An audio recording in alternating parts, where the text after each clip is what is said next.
The X1 Pro does welding. Yeah, I like that. The X1 Pro does cutting.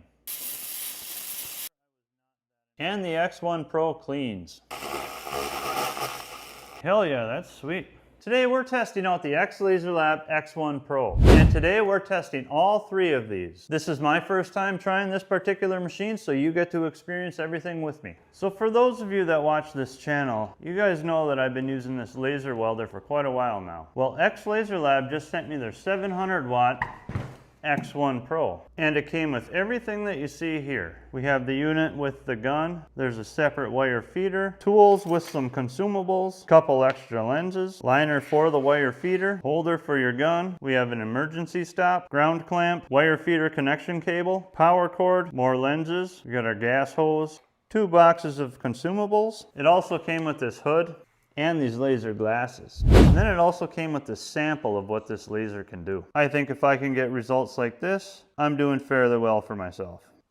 So right off the bat, I have never used this machine. XlaserLab sent this to me and wanted me to try it and give it my honest review. So we're all gonna experience this together.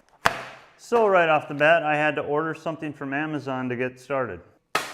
This is a 6mm push-to-connect style hose. This is the barbed fitting that was on my regulator. My X tool uses a 10mm hose. So I ordered a 6 to 10 adapter, or reducer, whatever you want to call it. Also, if you live in the United States, you will need this adapter. Gas in, adapter. Well, now I got plenty of hose. Emergency stop, safety first, feeder box, and power cord. So this feeder box came with 2 sets of drive rollers. I have 0.8 on one side and 1mm on the other. Inside here, you have 2 sets of drive rollers. Unscrew this, pull the roller out, pop the new one in. This whole assembly is a little flimsy. I got a little stainless, we're gonna try that.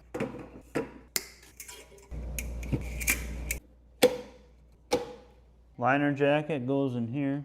Set screw here. Feeder box power here. Now this end attaches to your gun, like this, I'm assuming. And the ground goes in here. These are backwards. Unreal. Why? Here's my X-Tool power cord. These are completely opposite. Well, I didn't know that was a thing. I had to go back on Amazon and find a different adapter. Alright, Amazon came and I got a different plug. The yellow plug accepts both NEMA 5 and NEMA 6. So that was my fault. I should have bought this one to start with. Fits just fine.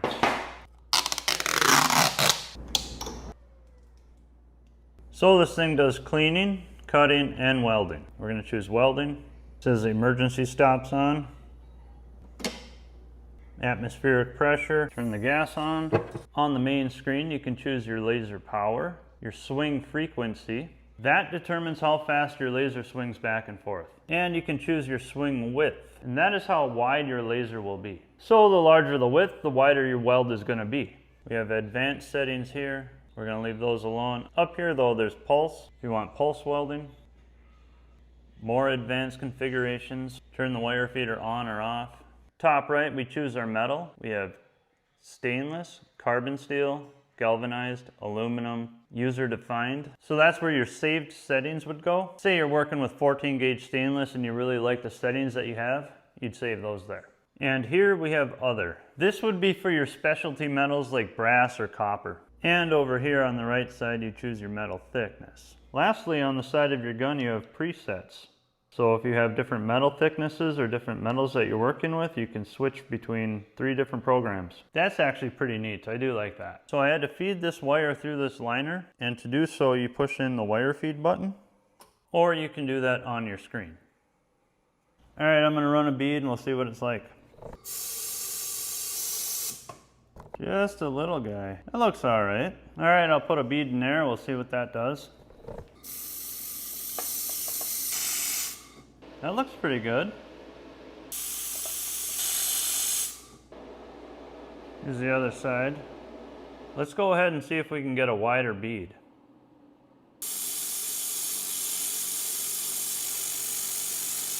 Yeah, I like that. Now let's add some more wire. Go from 5 to 8.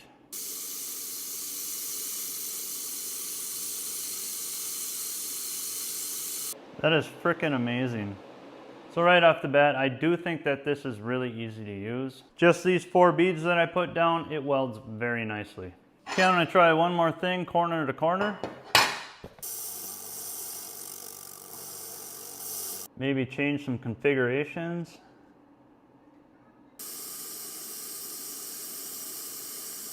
Turn this up. It's a little better, but I'm getting a lot of undercut on the one on the right. The one on the left might be all right if I do a couple passes. So to change over to cutting, you unscrew the end and put in the new cutting end. Now we'll go to cutting, angle only. Okay. Okay, I should mention this is 10 gauge stainless as well.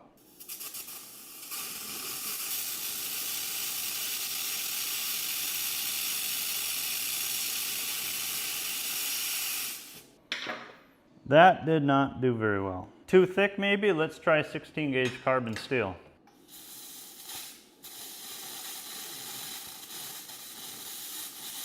Maybe I need to increase the gas pressure.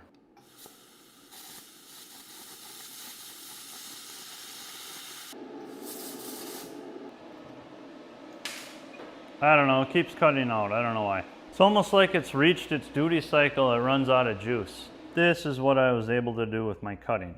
All right, so lastly, we're gonna try that cleaner. Grab this nozzle here. Cleaning, confirm. So I have some rust on this angle, we'll try to get rid of that.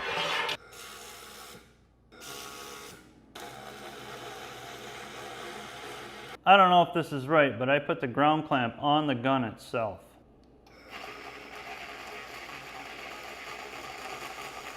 It seems like it cuts right through that rust, no problem. That's pretty impressive. Now I have this old railroad spike. Let's try that. We're going to increase the power to 80%.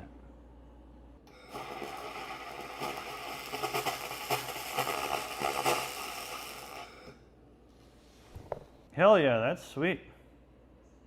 All right, knowing what I know now, I'm going to try cutting again, except I'm going to take the ground and clamp it directly to the gun. Put that back in.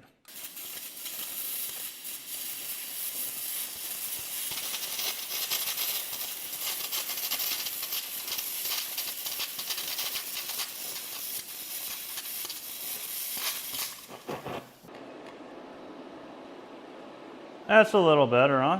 Still a lot of slag on the back, but that's probably a user error and not the machine. So overall, I'm somewhat impressed with this machine. It welded this T-joint beautifully. Corner to corner, I struggled quite a bit. But more than likely, that's me and not the machine. The cleaning and rust removal, I freaking love that. I don't know why. Cutting, however, I was not that impressed. Overall, as far as the quality and the way this thing was built, I think it definitely has some room for improvement there. But it is on the cheaper side price-wise. And as far as the way things are going with technology and welding, I think it's a decent fit for somebody's garage if they're able to afford it. You can check out the description below for all the details. And as always, thanks for watching, thanks to XlaserLab, and that's it for this one. I'll see you on the next.